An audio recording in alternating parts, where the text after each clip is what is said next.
আমল বিলুপ্তির পথে ভাই। আমরা যারা আলহামদুলিল্লাহ খুঁটে খুঁটে অনেক নেক আমল করার চেষ্টা করি, আলহামদুলিল্লাহ অনেক ভালো ভালো আমল আমরা দোয়া দুরুদ এগুলা করার চেষ্টা করি, তারাও এই আমলটা থেকে অনেক দূরে।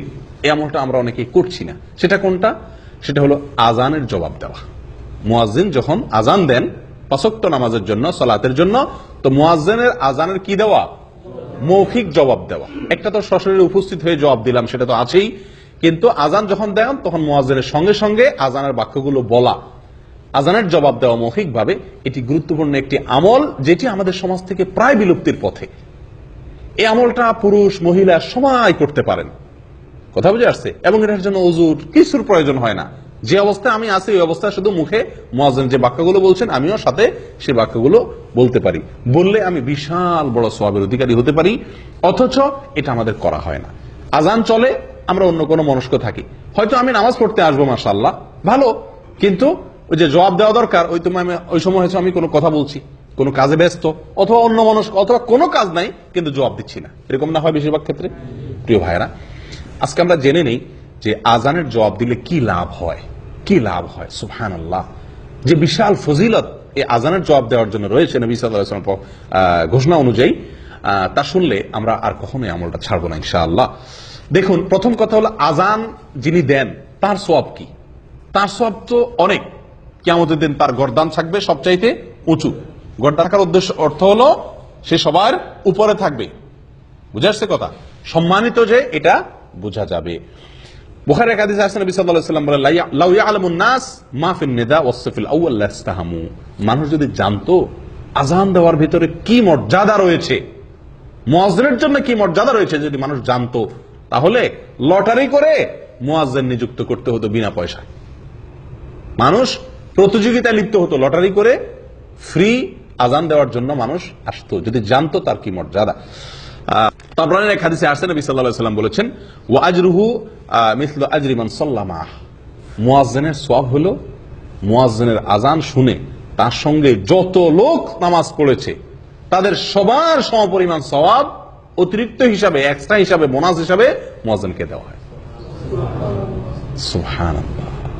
এই সব ফজিলত শুনে আবু দাউদের এক হাদিসে আসছে, এক সাহাবী বলছেন, সাহাবীদের ভিতরে তো ভাই আমলের প্রতিযোগিতা, তারা তো জান্নাতের যাত্রী।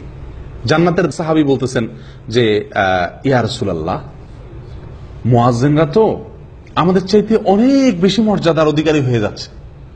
হ্যাঁ, আজান দিয়ে সব মসজিদ পড়তে সব লোকের সমাপন সব এক্সট্রা সে পেয়ে যাচ্ছে, আমার তো এটা পাওয়ার সুযোগ নেই, আর সবাই তো মুয়াজ্জিন হওয়ারও সুযোগ নেই। ঈর্ষা হচ্ছে, হিংসা না, ঈর্ষা। উনি পাচ্ছে পাক, সেটা নিয়ে আমার আপত্তি নেই, কিন্তু আমরা যে পাচ্ছি না, আমরা তো পাইতে চাই। নবী সাল্লাল্লাহু আলাইহি ওয়াসাল্লাম তাকে বললেন, কুল কামা ইয়াকুলুন। তার মতো সওয়াব পেতে চাও মুয়াজ্জিনের মতো? উপায় খুব সহজ। কি করতে হবে?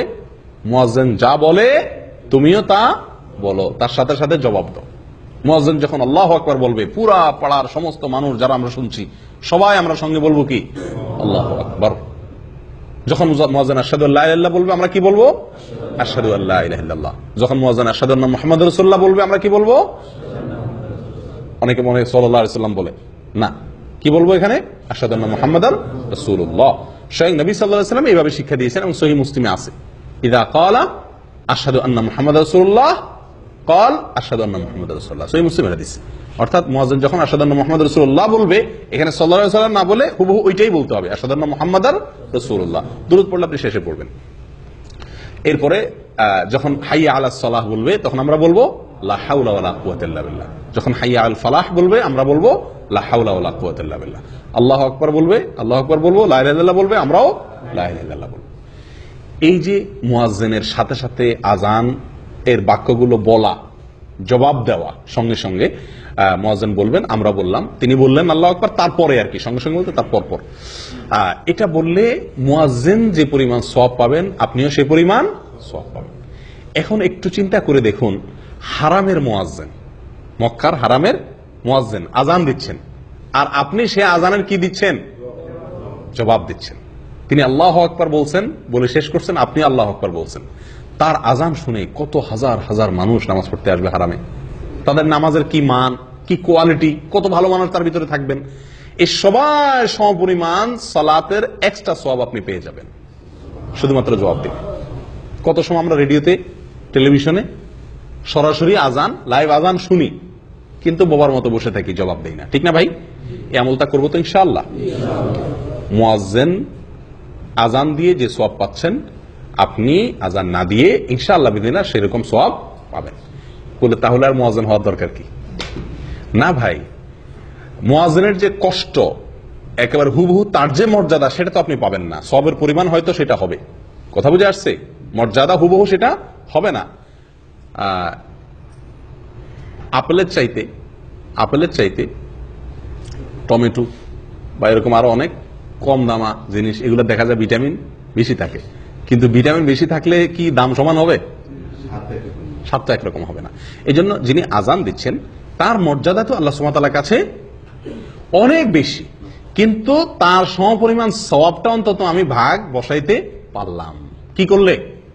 আজানের জবাব দিলে। দেব তো ইনশাআল্লাহ। এই আমলটা ভাই বিদায় হয়ে গেছে। ওয়াল্লাহি আমরা বেশিরভাগ মানুষ আজান হয় কিন্তু খেয়াল করা হয় না। করবেন তো ইনশাআল্লাহ আজ থেকে। আল্লাহ আমাদের সকলকে তৌফিক দান করেন। জাযাকুমুল্লাহ ওয়া আখিরু দাওয়ানা আলহামদুলিল্লাহি রাব্বিল আলামিন।